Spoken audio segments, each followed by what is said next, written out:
Ben 10 reboot इसने सबको हिला के रख दिया था। नॉट बिकॉज वो अच्छा था, बट वो आखिर क्यों था। मैं भी इसी फैन बेस का हिस्सा था जो इस शो को पूरी तरह से हेट करते थे, पर फिर यूट्यूब ने मुझे रेकमेंड किया इस शो का फिनाले और फिर मैंने उसे देखा और मेरे दिमाग में बस एक ही क्वेश्चन आया, विल गैक्स बेन के पास कैसे? जानते हैं इस वीडियो में, पर उससे पहले अगर आप इस चैनल पे नए हो तो यार सब्सक्राइब कर देना, उस बेल आइकन को दबा देना, साथ ही साथ इस वीडियो को लाइक और शेयर कर देना अपने फ्रेंड्स और फैमिली के साथ। और लेट्स रोल द इंट्रो।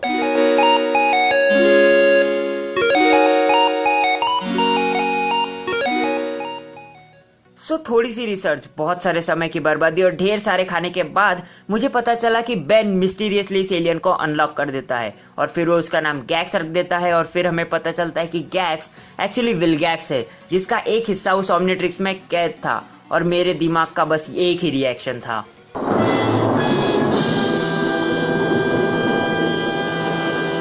पर ये हुआ कैसे? वो उसके अंदर आखिर गया तो गया कैसे? इसके पीछे दो थ्योरीज है और उसमें से पहली थ्योरी के अकॉर्डिंग जब एजमथ एलियंस का डीएनए कलेक्ट कर रहा था तब विलगैक्स ने उस पर अटैक कर दिया और समहाउ एजमथ ने उसका भी डीएनए कैप्चर कर लिया। बट विलगैक्स उस वॉच को बहुत बुरी तरीके से पाना चाहता था, इसलिए वो एजमथ पे कंटिन्यू अटैक करता गया और फिर एजमथ के दिमाग की बत्ती जली और उसने विलगैक्स को उस वॉच में कैद करने की कोशिश की। पर विलगैक्स अपनी पावर की वजह से उसमें से एस्केप करने में कामयाब हो गया और उसका एक हिस्सा उस वॉच में स्टोर हो गया। पर फिर एजमथ को पता चला कि विलगैक्स अपना वो बचा हुआ हिस्सा लेने वापस जरूर आएगा और उस ओमनिट्रिक्स को भी साथ में ले जाएगा। इसीलिए एजमथ ने उस वॉच को कहीं दूर भेज दिया अपने आप से और वो पहुंच गई अर्थ पर बेन के पास। सेकेंड थ्योरी के अकॉर्डिंग जब एजमथ ने ओमनिट्रिक्स को तैयार कर लिया था तब विलगैक्स ने उसे चुराने की कोशिश की और उस वक्त मे बी प्लम्बर्स कहो या किसी उसके दुश्मन ने या फिर इवन एजमथ ने उसे पकड़ लिया और उसे उस वॉच में कैद करने की कोशिश की। बट वो अपनी शक्तियों की वजह से वापस वहां से निकल गया और उसका एक हिस्सा उस वॉच में स्टोर हो गया। ये तो हो गई थ्योरीज की बातें, पर क्या सच में ये थ्योरीज इस शो से रिलेटेड है? हाँ, जब बेन एक कीड़े से लड़ रहा होता है कैनन बोल्ट बनकर, तब उसकी वॉच अचानक से येलो कलर में बीप करने लग जाती है और इसके कारण ओमनिट्रिक्स गलत फंक्शन करने लगती है और बेन को वापस उसके ओरिजिनल फॉर्म में ला लेती है। पर कुछ देर बाद वो वॉच फिर से बीप करती है और इस बार आवाज बहुत जोर से होता है और फिर जब बेन उस कीड़े से लड़ने वापस जाता है तब उसके ओमनिट्रिक्स में एक नया एलियन पॉप होता है। पर ये बाकी एलियन से अलग होता है क्योंकि इसके पीछे का जो ग्लो है वो एक्चुअली येलो कलर का होता है। और जब बेन इस एलियन में ट्रांसफॉर्म होता है तब एक मिस्टीरियस आवाज उसके ब्रेन में इस एलियन का नाम गैक्स रखने के लिए कहती है। पर इससे कोई प्रॉब्लम सॉल्व नहीं होती है, बल्कि बहुत बढ़ जाती है क्योंकि ओमनिट्रिक्स कंटिन्यू बीप करती रहती है और ये कंटिन्यू चलता रहता है 4 में से 3 एपिसोड्स तक।